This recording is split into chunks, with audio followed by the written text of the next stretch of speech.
আধুনিকতায় যতই আমরা গা ভাসাই না কেন, গ্রামীণ পদ্ধতিগুলো কিন্তু অনেক বেশি উপকারী। আজকে আপনাদের সঙ্গে শেয়ার করব ফ্রিজ ছাড়া কিভাবে পাকা আম সংরক্ষণ করা যায় দীর্ঘ মাস ধরে। আর সেজন্য কিন্তু আমগুলো হতে হবে একদম ফ্রেশ। এই আমগুলো কিন্তু আমি গাছ থেকে নিয়ে এসেছি। এই যে দেখেন আমের বোঁটাগুলো কিন্তু এখন আমের সঙ্গে লেগে আছে। আসলে যেকোনো জিনিস সংরক্ষণের ক্ষেত্রে কিন্তু আপনাকে সবচেয়ে যেটা ভালো সেটাই কিন্তু বাছাই করতে হবে। আর আমের পচন ধরে কিন্তু এই যে আমের এই মুখের এখান থেকেই। তো আজকে মাত্র একটা উপকরণ দিয়ে আপনাদের সাথে আম সংরক্ষণ দেখিয়ে দিব। এই যে এটা দেখছেন এটা কিন্তু সরিষার তেল। সরিষার তেল সামান্য একটু নিয়ে কিন্তু আমি আমের এই যে বোটার যে উপরে অংশটুকু এটা খুব সুন্দর করে একটু, একটু করে লাগিয়ে দেব। পুরো আমে না, শুধু মুখের এই অংশটুকুতে আমি সবগুলো আমেতে এভাবে সরিষার তেল লাগিয়ে দিয়ে তারপরে কিন্তু আমি আম সংরক্ষণ করব। যেহেতু আমি গ্রামের মেয়ে, আমি কিন্তু আমার দাদি, নানি, আম্মা, আমার চাচিদের এইভাবে আম সংরক্ষণ করতে দেখেছি।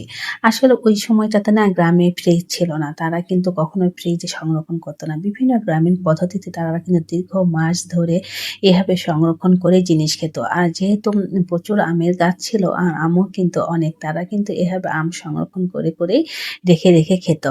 আর গ্রামের পদ্ধতিগুলো না অনেক বেশি কার্যকর এবং স্বাস্থ্যসম্মত।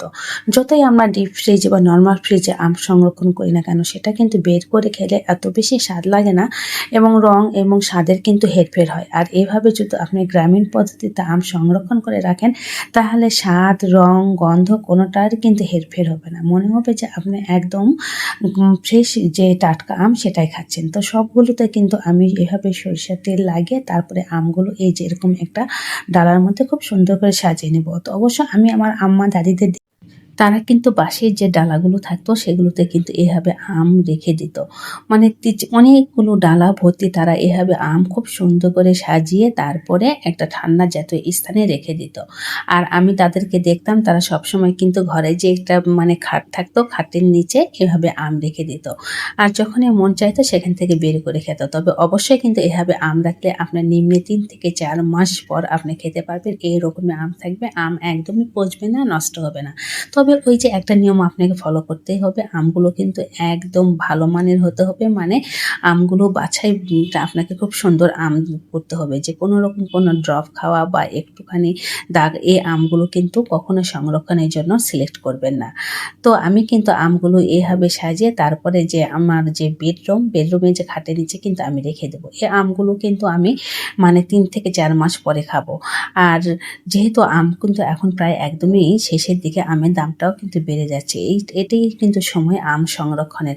বিভিন্নভাবেই তো সবাই আম সংরক্ষণ করে, তবে এভাবে একবার আম সংরক্ষণ করে দেখবেন, অনেক বেশি ভালো থাকবে। একদম মনে হবে যে আপনি ফ্রেশ আমই নিয়ে এসে খাচ্ছেন গাছ থেকে। আমি মানে সবসময় এভাবে খেয়েছি ছোটবেলা, তো সেই জন্য কিন্তু আপনাদের সাথে আমি এভাবে বলতে পারি। এভাবে আম মানে পাকা আম ফ্রিজ ছাড়াই খুব সুন্দর দীর্ঘ মাস ধরে সংরক্ষণ করে রাখা যায়, একদমই নষ্ট হয় না। আর অবশ্যই কিন্তু এটা একটু ঠান্ডা এবং বাতাস জাতীয় স্থানে রাখতে হবে। আর এই যে এই ডালিতে আমি রেখেছি, এটা দিয়ে কিন্তু বাতাস পাস হবে, আর সে কারণে আমগুলো কিন্তু একদমই মানে নষ্ট হয়ে যাবে না। যখনই আপনার মন চাইবে তখন কিন্তু আপনি 2 থেকে 3 মাস এভাবে অনায়াসে রেখে আম খেতে পারবেন। তো আমার ভিডিওটি কেমন লাগলো? আমার যদি ভালো লেগে থাকে অবশ্যই একটা লাইক দিবেন আর আমার ছোট্ট চ্যানেলটি সাবস্ক্রাইব করে পাশে থেকে যাবেন। এটা আপনাদের কাছে কিন্তু আমার বিশেষ, বিশেষ অনুরোধ। তো গ্রামীণ পদ্ধতিগুলো সত্যি কিন্তু অনেক বেশি কার্যকর এবং উপকারী। এভাবে একবার ট্রাই করে দেখুন, ফ্রিজ ছাড়াই পাকা আম সংরক্ষণ করতে পারবেন। ৩ থেকে ৪ মাস অনায়াসে, একদম পচে যাবে না, নষ্ট হবে না, স্বাদ এবং রঙের কোনোটারই কিন্তু একদমই হেরফের হবে না। তো কেমন লাগলো পদ্ধতিটি অবশ্যই কিন্তু জানাবেন। তারপরে এই তো একটু সুন্দর করে কেটে ছেলে মেয়েকে আম খেতে দিব। আসলে মেয়ে একদমই আম খেতে চায় না, তো একটু মানে ভিন্নভাবে কেটে দিলে একটু আনন্দ পায়, আর সে কারণে কিন্তু এভাবে একটু করে কেটে দিই, ও যেন মজা করে আমটা খায়। আসলে বাচ্চাদের খাওয়ানোর জন্য আমরা মায়েরা না অনেকভাবে চেষ্টা করি, আর সেটাই শুধু একটু মাত্র করছি। তো এইভাবে কেটে দিচ্ছি, মেয়ে কিন্তু পাশে বসে আছে। তো আমি বললাম যে সুন্দর করে কেটে দিচ্ছি, তুমি কিন্তু ঝটপট করে খেয়ে নেবে, একদমই নষ্ট করবে না। তো ঠিক আছে দেখি কেটে দেই, এইভাবে কিন্তু মোটামুটি একটু একটু করে খাই, সেই জন্যই কিন্তু এই তো আর বলি দেখো কত সুন্দর হয়েছে, তুমি ঝটপট করে খেয়ে নাও। আসলে বাচ্চাদেরকে মারা যেভাবে খাওয়াতে পছন্দ করে বা যেভাবে আমরা চেষ্টা করি ওটাই কিন্তু করছি। যে কোনো জিনিসই বলেন অফ সিজনে খেতে কিন্তু তখন বেশি মন চায়। যে সময়টা দেখবেন থাকবে না, বেশি পাওয়া যায় না, ওই সময় কিন্তু খেতে ইচ্ছে করে বেশি। আর সে কারণে কিন্তু সংরক্ষণ করে রাখা হয়। আর এদিকে বেশ কিছু কাঁঠালও কিন্তু উঠিয়ে নিয়েছি। তো কাঁঠাল খেতে কিন্তু আমার খুবই ভালো লাগে। তো ভাবলাম যে অনেক কাজই তো করলাম, এখন একটু কাঁঠাল খেয়ে নিই। মৌসুমী ফলে অনেক বেশি পুষ্টি থাকে। সবাই ভালো থাকবেন। আল্লাহ হাফেজ।